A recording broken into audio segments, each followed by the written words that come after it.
સુરતીઓના માનીતા પોકની ગુણવત્તા ચકાસવા તપાસ હાથ ધરવામાં આવી. ઘી, પનીર, ચીઝ બાદ પોકની ચીઝ વસ્તુઓમાં પણ ભેળસેળની ગંધ. પાલિકાના આરોગ્ય અને ફૂડ વિભાગ દ્વારા 12 સેમ્પલ લેવામાં આવ્યા.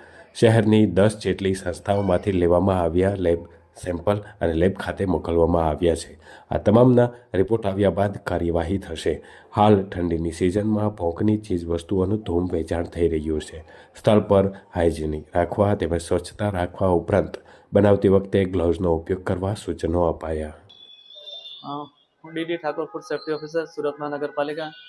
Deputy commissioner health and hospital સાહેબ શ્રી તથા આરોગ્ય અધિકારી સાહેબ શ્રીની સૂચના અન્વયે ચાલુ શિયાળાની સિઝનમાં પોંકથી બનતી વાનગીઓ જેવી કે પોંકવડા, સેવ વગેરેનું સૌથી વધુ ઉત્પાદન તથા વેચાણ થતું હોય એ પોંકવડા તથા સેવ બનાવતી સંસ્થાઓની સુરત મહાનગરપાલિકાના વિસ્તારમાં આવેલ Rander zone, Athwa zone, central zone વગેરેમાંથી પોંકવડા તથા સેવના નમૂનાઓ લઈ પૃથ્થકરણથી પબ્લિક હેલ્થ લેબોરેટરી ખાતે મોકલી આપવાની કામગીરી કરવામાં આવી છે અને જેના પૃથ્થકરણ અહેવાલ આવ્યાથી આગળની કાર્યવાહી કરવામાં આવશે. ફૂડ સેફ્ટી એક્ટ 2006 આગળની કાર્યવાહી કરવામાં આવશે.